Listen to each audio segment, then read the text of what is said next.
তার বাহির দিকে মুনাফিকেরা কষ্ট আর কষ্ট, ইমানদারেরা ভিতর দিকে। একটা দরজা আছে, দরজা দেওয়ার কারণ কি? মুফাসসিররা ব্যাখ্যা করছেন দরজা দেওয়ার কারণ হচ্ছে মুনাফিকদেরকে মানসিক কষ্ট দেওয়া। কারণ কি? দরজাটা খুলতে পারি আমি, লাগাতে পারি আমি, সিটকানি আমার দিকে, চাবি আমার দিকে, ভিতর দিকে ইমানদারেরা আরামে আছে। আর ওই পর্দার বৈশিষ্ট্য এপার থেকে ওপার দেখা যায়, এপার থেকে ওপার শোনা যায়, তারা দেখতেছে ভিতরে তারা ভিআইপি আরাম। চাইলে দরজা খুলতে পারে, কিন্তু ইমানদাররা তো খোলে না। এর কারণ কি? এর কারণ মুনাফিকরা যত না বাস্তবিকভাবে আমাদের ক্ষতি করতে পারছে, তার থেকে বেশি প্রত্যেকটা পরিবেশে ইমানদারদেরকে তারা মনস্তাত্ত্বিক কষ্ট বেশি দিছে। মুহাম্মদ সাল্লাল্লাহু আলাইহি ওয়াসাল্লাম 1000 লোক নিয়ে দেখলেন বিগ বাহিনী যাচ্ছেন বদরে, 700 জন কেটে পড়ল, নবীজির বিজয় ঠেকাতে পারে নাই। কিন্তু আল্লাহ নবী এমন কাঁদা কাঁদছেন, সহিহ বুখারীর হাদিসের মধ্যে আসছে, নবীজির দাড়ি মোবারক ভিজে মাটি পর্যন্ত ভিজে যাওয়ার উপক্রম, এত কষ্ট মানসিকভাবে পাইছেন। আল্লাহ বলছেন ওই কষ্টের সুদে আসল আজকে দেওয়া হবে তোমাদেরকে, ওই কষ্টটা কড়াই গন্ডায় বুঝায় দেওয়া হবে। ইমানদারদের একটা পর্দা দিয়ে আলাদা করে দিলাম, ভিতর দিকে ইমানদাররা ভিআইপি আরামে আছে, আর বাহির দিকে তারা কষ্ট আর কষ্ট। আল্লাহ বলছেন চাইলে ইমানদাররা খুলতে পারে, কিন্তু এই দরজার মালিক ইমানদাররা খুলবে না। ওই ময়দানে আল্লাহ রাব্বুল আমিন ইমানদারদেরকে আরামে আর ওই মুনাফিকদেরকে কষ্টের মধ্যে ফেলে দিবে। আল্লাহু আকবার। 3 আয়াত আমার শেষ, ভালো করে বুঝেন। 4টা আয়াত বলবো বলছি আলোচনা শেষের দিকে, গভীর মনোযোগ দেন। আল্লাহ রাব্বুল আলামিন বলছেন যেই না ওই ইমানদারদের জন্য ভিতর দিকে আরাম আর বাইরের দিকে কষ্টের পরিবেশটা হয়ে গেছে, এখন তো মুনাফিকদের মাথা খারাপ। আরে একটু আলো চাইছিলাম, ওরা বলছে ইরজুয়ারাকুম ফালতামিসুন, ওরা দুনিয়ায় তো যাওয়া যাবে না, একটু ডিস্টার্ব করছিলাম, এখন পর্দা দিয়ে দিছে। পর্দা তো দিছে, ভিতর দিকে ওরা কি আরামে আছে, আর আমাদের কষ্টের কোনো শেষ নাই। এবার পর্দার সামনে আল্লাহ বলছেন সব মুনাফিকের দল যারা ছিল সবগুলা কাতারে কাতারে এসে দাঁড়ায় গেছে। সবগুলা দাঁড়ায় একটা কথা জিজ্ঞাসা করবে। এবার আল্লাহ কোরআনুল কারীমের মধ্যে বলছেন ইউনাদুনাহুম আলাম নাকুম মাআকুম।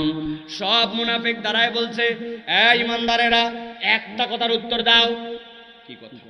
তোমাদেরকে আলো দিয়েছে আল্লাহ অনেক, তোমাদের আলো দেওয়ার পরে আলোতে পথ চলতেছিলে, আমরা চাইলাম তোমাদের কাছে একটু আলো দাও, তোমরা বললে আলো দেওয়া যাবে না, একটু ডিস্টার্ব করলাম, পর্দা পড়ে গেল, ভিতরে তোমরা আরামে আসো, বাইরে আমাদের কষ্টের শেষ নাই, দরজাও আছে ভিতর দিকে, তোমাদের চাইলে খুলতে পারো, খোলো না। একটা কথা বলো, ইউনাদুনাহুম আলাম নাকুম মাআকুম, যা যা আমাদের সাথে করতেছো তোমরা কি আমাদেরকে চিনতে পারতেছো না? একসাথেই কি আমরা ছিলাম না দুনিয়ায়? একটা উত্তর দাও তো। ইমানদাররা বলবে কি মনে করছো তোমরা? মনে করছো তোমাদের সাথে না চিনে না জেনে তোমাদের সাথে এরকম করছি নাকি? তোমারে আল্লাহ চিনাইছে, তোমার বংশ চিনাইছে, তোমার দল চিনাইছে, তোমার বাপরে চিনাইছে, 14 পুরুষ চিনানোর পরেই তো এরকম করছে। আল্লাহ বলছেন ক্বালু বালা, তারা বলবে জাইনে বুঝেই তোমাদের সাথে এরকম করতেছে। আল্লাহু আকবার। এরপরের আয়াতটা এই জায়গায় নাই, কিন্তু মাথার মধ্যে প্লটটা সাজায় নিতে হবে। ইমানদারদের আলো, মুনাফিকদের আলো নাই। আলো চাচ্ছি একটু দাও, কিন্তু আলো দেওয়ার জন্য দাঁড়ায় না, একটু বেশি ডিস্টার্ব করছে, সাথে সাথে পর্দা পড়ে গেছে, ভিতরে আরাম বাহিরে কষ্ট। দাঁড়াইছে, জিজ্ঞাসা করছে এত যে কাহিনী করলে আমাদেরকে চিনো না? বলছে চিনি চিনি, তোমাদেরকে চিনি। তখন তারা বলতেছে যেহেতু আমাদেরকে চেনোই, সব আলো তোমাদের কাছে আছে, চেনা মানুষকে একটু আলো দিলে সমস্যা কোথায়? আমার আল্লাহ রাব্বুল আমিন বলছেন এখান থেকে তোমাদের জন্য শিক্ষা এবার শুরু। ইমানদাররা এবার সাথে সাথে ওই মুনাফিকের দলের কাছে 4টা উত্তর দিবে।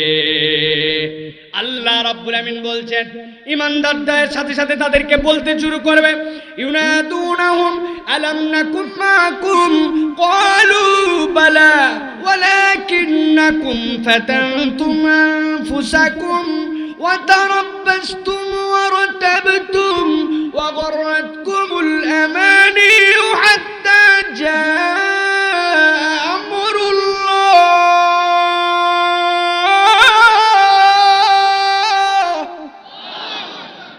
আমার আল্লাহ বলছেন এবার আল্লাহ রাব্বুল আমিন ইমানদারদের মুখ দিয়া ওই মুনাফিকদেরকে বলবেন আজকের দিনে আলোর কোনো অভাব নাই, আলো চাইলে বললাম দুনিয়ায় চলে যাও, জিজ্ঞাসা করছো চিনো কিনা, বলছি চিনি, তবে এত কিছুর পরেও তোমাদেরকে আলো দিতে পারছি না, কেননা দুনিয়ায় থাকা অবস্থাতে তোমাদের 4টা অপরাধ ছিল, যেই 4 অপরাধের কারণে আজকে তোমরা আমাদের সঙ্গী হতে পারো না। দুনিয়াতে এই 4 অপরাধের কারণে আজকের দিনে তোমাদের সামনে থেকে আর ডান দিকে আলো নাই। চিৎকার করে উত্তর দিতে হবে, মুনাফিকদের তাহলে অপরাধ কয়টা? হয় না কয়টা? আমি তো মুরব্বীদের উত্তর নিতে চাই নাই, শুধু ইয়াং যারা তারা হাত এরকম রেডি করেন। আমি বলবো কয়টা, হাত বের করে দেখাবেন। আলো হারাবার কারণ কয়টা?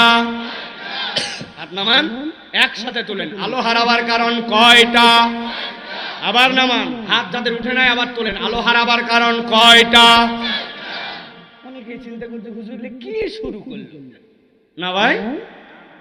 কারণ আছে ভাই। আমাদের দেশের অধিকাংশ ওয়াজ বাড়ির যায় না, আর ময়মনসিংহের দিকের ওয়াজ এইগুলো আমি তো 80 প্রোগ্রামে আমি এখনো বুঝে উঠতে পারি নাই যেখানকার মানুষ আসলে কি শুনতে চান। তবে এইটুকু বুঝছি, কতক্ষণ গজল, কতক্ষণ আজান, কতক্ষণ গরম, কতক্ষণ ঠান্ডা। এরপরে মনে করেন বক্তাকে বলবেন, হুজুর আপনি একটু মক্কার আজান দেন। বক্তা আজান দেন, আল্লাহু আকবার, আল্লাহু আকবার। হুজুর মক্কা দিলে এবার মদিনা মারেন, এরপরে কি বলে দেশ মারেন, বিদেশ মারেন, এরপরে খানিকক্ষণ এই সকল করে বাড়িতে চলে যাবে। যাওয়ার পরে বলবে ফাড়াই ফেলছে, ফাড়ালছে। বউ জিজ্ঞাসা করছে কি ফাটালো, কয় তা কইতাম কি ফাটালো তা বলতে পারে না, কিন্তু ফাটাই ফেলছে। আজকে এরকম কোনো কিছু ফাটানো হবে না, আজকে জোড়া দেওয়া হবে। এই জন্য আপনাদের কাছে বিরক্ত হলে হন ভাই, আমার কিচ্ছু করার নাই। এই জন্য এই ওয়াজটুকু যেন যারা আলেম ওলামা তাদের তো দরকার নাই, কিন্তু আমরা যারা সাধারণ, আমাদের যারা এই কোরআনের মাহফিল থেকে কিছু জ্ঞান নিতে চাই, তাদের উদ্দেশ্যে বলতেছি প্রিয় ভাইরা, এই ওয়াজটা আমাদের বাড়িতে নিয়ে যাওয়ার দরকার আছে কিনা বলেন? তাহলে বলেন, মুনাফিকদের ওই দিনের এই পরিণতির দুনিয়াতে কয়টা অপরাধ ছিল? হাত তো তুললেন না, ভুলে গেছেন কয়টা? থ্যাংক ইউ, হাত নামান। এবার একে একে আমরা 4টা আলোচনা শুনবো ইনশাআল্লাহ। আসেন তো আপনারা, এই যুবকেরা আসেন আপনারা। একটা লোক দাঁড়ানোর থেকে যায় নাই, কি বলেন? এত ভালো মানুষ খুব কম আছে, একজন যায় না। আলহামদুলিল্লাহ বলে। আরো 2-4 জন বসছে ভিতরে এসে, আমি দেখছি প্রিয় ভাইরা। আল্লাহ রাব্বুল আলামিন কবুল করুক। তাহলে এই 4টা কারণ আমরা শুনে শেষ করে দিব ইনশাআল্লাহ। আসি তো ইনশাআল্লাহ। আল্লাহ রাব্বুল আলামিন বলছেন একে একে মুনাফিকদের জন্য মুমিনদের মুখ থেকে 4টা কারণ বলতে যাব। তবে তার আগে 2টা প্রশ্নের উত্তর দেওয়া লাগবে, দেখি তো পারেন কিনা। 1 নম্বরে, কিয়ামতের ময়দান কি কায়েম হয়ে গেছে? বুঝেন নাই? আবার জিজ্ঞাসা করি, কিয়ামতের ময়দান কি কায়েম হয়ে গেছে? ইমানদার আর মুনাফিকদেরকে কি আলাদা করে দেওয়া হয়েছে? কিন্তু কত আজব দেখেন, আমার রবের নাম রহমান, আমার রব কিয়ামতের ময়দানে হয় নাই, আবার মুনাফিক আর ঈমানদারদেরকে আলাদা করা হয় নাই। কিন্তু আমার আল্লাহ রাব্বুল আলামিন কোরআনুল কারীমের মধ্যে এইগুলা দিয়ে রেখেছেন এই জন্য আমার একটা বান্দাও যেন গাফেল না হয়, আমার একটা বান্দাও যেন জাহান্নামে না যায়। এই প্রশ্ন ফাঁস করে দেওয়া হলো দুনিয়ায় থাকতেই অপরাধগুলা বুঝে প্রস্তুতি নিয়ে নিজের মধ্যে দোষ থাকলে দূর করে তারপরে যেন আমার কাছে আসে। এই জন্যই আমার আপনার রবের নাম হচ্ছে রহমান। সুবহানাল্লাহ। আল্লাহ রাব্বুল আলামিন বলছেন এবার, ইউনাদুনাহুম আলাম নাকুম মাকুম ক্বালু বালা, তারা বলল হ্যাঁ হ্যাঁ তোমাদেরকে তো চিনি, কিন্তু তোমাদের যে আলো নাই তার 4টা কারণ। 1 নম্বর হচ্ছে ওয়ালাকিন্নাকুম ফাতানতুম আনফুসাকুম। আল্লাহ রাব্বুল আলামিন বলছেন বলে দাও তাদেরকে, দুনিয়ার বুকে থাকতে তারা নিজেদেরকে নিজেরা এমন কতগুলা পরীক্ষায় ফেলেছিল যেই পরীক্ষা আল্লাহ তাদেরকে দেয় নাই, কিন্তু বান্দা নিজেই নিজেকে পরীক্ষায় ফেলছিল। এরকম কিছু পরীক্ষায় আমরা নিজেদেরকে ফেলি নাকি ভাই? ফেলি। একটু মিলাই দেখেন, হ্যাঁ বলবেন না না বলবেন বুঝতে পারেন নাই। আমরাও এরকম কতগুলা পরীক্ষায় নিজেদেরকে ফেলি যেই পরীক্ষা আল্লাহ দেয় নাই। এক বন্ধু সিগারেট খায়, সিগারেট ধরানো মাত্র আর ভিতরে অশান্তি, কয় তুই ফাঁকে যায় ধরাবি, আমি সিগারেটের গন্ধ সহ্য করতে পারি না। ফাঁকে যায় ধরায় সিগারেট, কিন্তু বন্ধুত্ব ছাড়ে নাই। একদিন, 2 দিন, 7 দিন, 10 দিন, যেই না 10 দিন পার হয়ে গেছে, যেই দোস্ত আগে বিড়ির গন্ধ সহ্য করতে পারতো না, সিগারেটের গন্ধ নিতে পারতো না, 10 দিনের মধ্যে ওর এমন পরিবর্তন হয়েছে, এখন বিড়িখোরের চেয়ে বড় বিড়িখোর ওই বন্ধুই হয়েছে। কথা বলেন, আছে কি না? এই পরীক্ষা আপনারে দিয়েছে নাকি আল্লাহ? আপনি আমি নিজেই নিজেকে এই পরীক্ষার মধ্যে ফেলছে। আমি খারাপ সংস্পর্শে মিশি। এমন বন্ধু, আপনি আসরের নামাজে ঢুকবেন, ও এসে বলছে দোস্ত বাইকে ওঠ, এই রাস্তায় একটু টান দিয়ে আসি, বলছে দোস্ত 1 মিনিট আছে নামাজের। বলে নামাজ প্রত্যেকদিন আসর পড়া যাবে বেটা, কিন্তু বাইক কি প্রত্যেকদিন পাবো নাকি? আজকে বড় ভাইয়ের থেকে বাইক পাইছি, উঠলে উঠ, না উঠলে গেলাম। দোনো মনের মধ্যে পড়ে গেছে, নামাজ বাদ দিয়ে দিছে, দিয়ে বাইকের পিছে দাবড়াইছে। 1 দিন 2 দিন নামাজি নামাজের দিকে হয়ে গেছে। এই পরীক্ষা আল্লাহ দেয় নাই, কিন্তু এরকম পরীক্ষায় আমরা নিজেরাই হর হামেশা পড়ে যাই, ঠিক কি না? আছে নাকি এলাকায়? এই পরীক্ষা আল্লাহ আপনাকে দেন নাই, এটা একটা আমলের পরীক্ষা। 2 নম্বরে একটা আকীদার পরীক্ষা আছে, ওইটারও বড় ভয়ঙ্কর। আল্লাহ রাব্বুল আমিন বলছেন, তুমি এইটাতেও নিজেকে নিজেই যদি পরীক্ষায় ফলো, বড় বিপদে। আপনার কোনো বিপদ হয়েছে, আপনি চলে গেছেন হালুয়াঘাট অমুক দরবার শরীফে, অমুক জায়গায় গেছেন শম্ভুগঞ্জের অমুক মাজার শরীফে, আর একটু বড় বিপদ হয়েছে ডাইরেক্ট সিলেট শাহজালালে, আর একটু বড় বিপদ হয়েছে চলে গেছেন ইন্ডিয়াতে, যাওয়ার পরে চলে গেছেন আজমির শরীফে। এই আজমির শরীফে কেন গেছিস? 10 বছর বিয়ে করছি ভাই, বাচ্চা হয় না। আজমির শরীফে কি বড় ডাক্তার আছে না? বড় ডাক্তার কি জন্য? আল্লাহর ওলি আছে, তো আমরাও জানি। উনি কি বাচ্চা দেয় নাকি? আরে না, উনি বাচ্চা দিবে কোত্থেকে? তো গেলি কেন? 1,01,101 টাকার মান্যত নিয়ে গেছে, ওইখানে দিলে হুজুর খুশি হয়। হুজুর আল্লাহর প্রিয় পাত্র, হুজুর খুশি হলে আল্লাহ খুশি হয়, আল্লাহ খুশি হলে আল্লাহ দেয়, কিন্তু একটু হুজুরের মাধ্যম দিয়ে দেয়। বাবা গাউস মাকদুমে চলে যায়, বগুড়ার মহস্থান করে চলে যায়। এরকম লোকের কোনো অভাব নাই, চাকরি নাই বাকরি নাই, এই জন্য উমুকের দিকে দৌড় দিয়েছে, তুমুকের দিকে দৌড় দিয়েছে। সমস্যা কোথায়? আমি তো আগেই বলছি কোনো বিশ্বাস দিতে পারে না, কিন্তু উনার কাছে গেছে, উনি আল্লাহর প্রিয়, এই জন্য উনি যদি একটুখানি আল্লাহর কাছে বলে দেয়, খুশি হয়, তাহলে আল্লাহ খুশি, আল্লাহ দেয়, খালি বাবার মাধ্যম দিয়ে দেয়। প্রিয় মুসলমান, ভালো করে কান খাড়া করে শোনেন। আরবের যে মুশরিকরা ছিল, লাতুজ্জামানাত হবলের কাছে এই কারণেই যেত, লাতুজ্জামানাত হবল কিছুই দিতে পারে না, যাও কেন? এই জন্য যাইলিয়া কররাবুলিয়া তাকাররাবুনা ইলাল্লাহি যুলফা, ওদের দেওয়ার ক্ষমতা নাই, কিন্তু লাত আল্লাহর প্রিয়, ওরে দিলে ও খুশি হয়, ও খুশি হলে আল্লাহ খুশি, আল্লাহ খুশি হলে আল্লাহ দেয়, কিন্তু লাতের মাধ্যমে, মানাতের মাধ্যমে। আল্লাহ বলছেন ওয়া হুম মুশরিকুন, এই কারণে তাদের ঈমান হয় না। এখন আপনি যত বড় ঈমানদার আর যত বড় নামাজি হন, আপনি যদি মনে করেন অমুক বাবা, তুমুক মাজার, তুমুক মান্যতে আপনার জীবনে চাকরি হতে পারে, ব্যবসা হতে পারে, অমুকে আমার রোগ বালায় ভালো করতে পারে, আল্লাহ করে, কিন্তু অমুক মাজারে তুমুক পীরের কাছে গেলে আপনার ঈমান আর আবু জেহেলের ঈমানে পার্থক্য নাই। আপনার হাসর নাসর আর আবু জেহেলের হাসর নাসর একসাথে হবে। ঈমান ঠিক করেন আগে, কেননা ইন্নাশ শিরকা লা যুলমুন আযীম। আপনি বলবেন আমি বুঝি নাই, আমি ময়মনসিংহের লোক ছিলাম, আল্লাহ ভোলা মানুষ, সরল সোজা, আল্লাহ অমুক হুজুর বলছিল, হুজুরের কথা আমি করে হালাইছি। আল্লাহ বলবেন এই একটা পাপ কার কথাই করলে, কেন করলে, এইটা তোমার বিবেচনায় হবে না। বলবেন হুজুর একটা উদাহরণ দিয়ে বুঝান, ভালো করে খেয়াল করেন। আপনাদের এলাকায় এক লোকের বিরাট কাশি, কাশতে কাশতে অবস্থা খারাপ, ডাক্তারের কাছে গেছে, ডাক্তার বলছে 2-3 দিনের পরে টেস্ট করার জন্য পাঠাবো, তবে আপাতত 2টা সিরাপ দিলাম, এই 2টা সিরাপ খাই দেখেন তো কফ উঠে যায় নাকি? বলে বাবা আমি পড়ালেখা জানি না, কোনো টেনশন নাই, বোতলের গায়ে 3 দাগ, কোনা কেটে দিলাম, খাওয়ার আগে কোনা কাটা নাই, খাওয়ার পরে 1 দাগ মানে 1 চামচ, বুঝছেন নাকি? কইরি বাবা পানির মতো সোজা।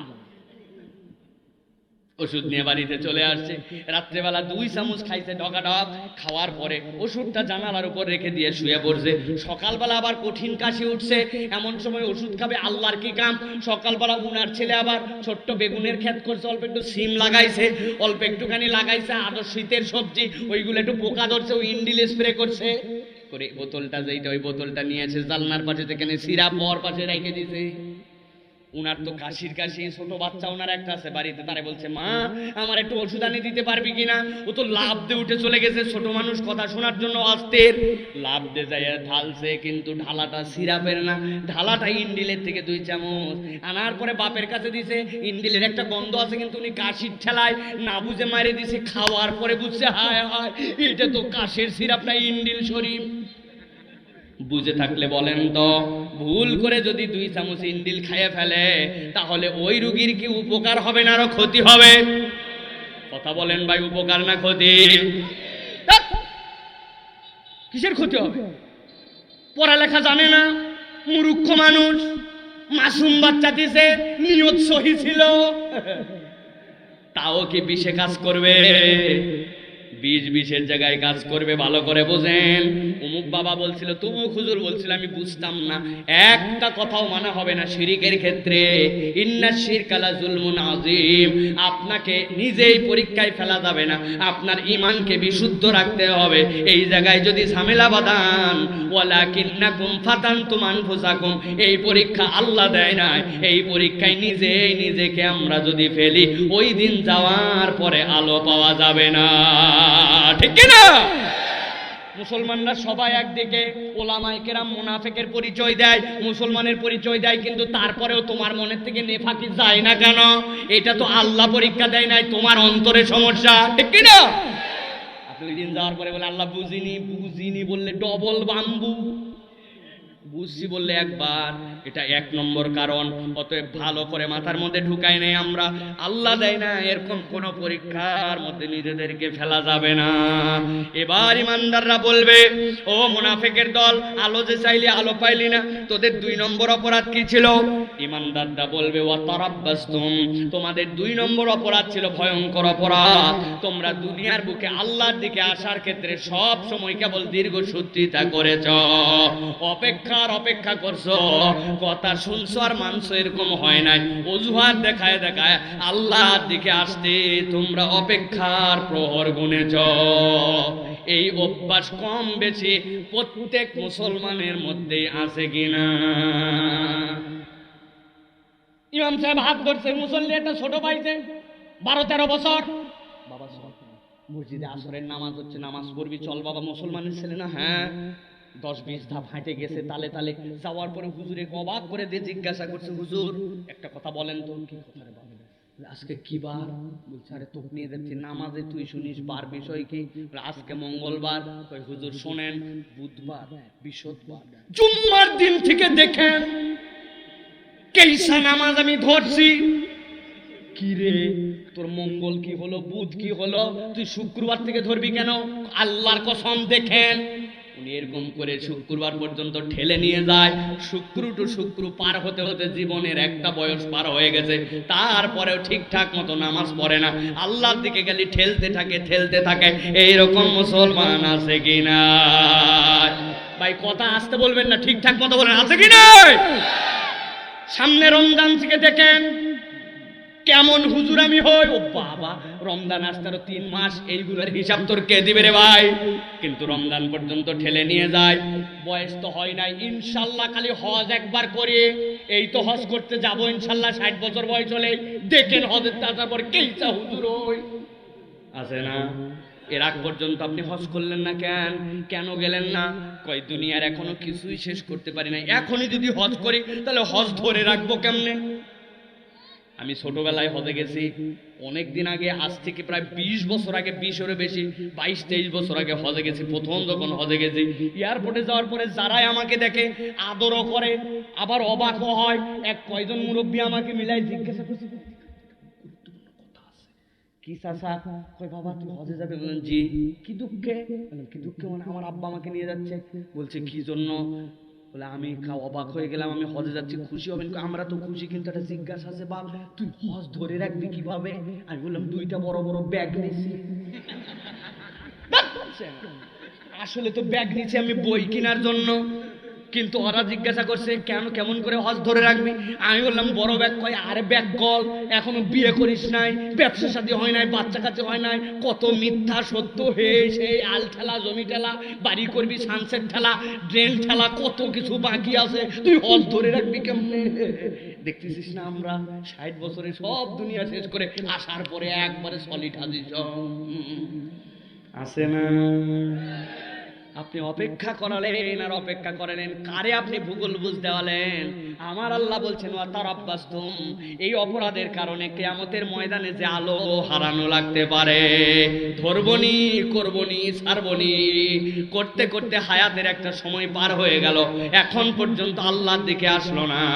এই রকম মুসলমানদের মধ্যে কোটি কোটি মুসলমান আছে কিনা? ও ভাইজান, আপনার মুখের দাড়িটা এখন রাখলেন না কেন? হুজুর বউ অত বেশি পছন্দ করে না, তবে ইনশাল্লাহ মেয়েদের বিয়ে দেওয়ার পর ইনশাল্লাহ দাড়ি রেখে দিব। আছে না?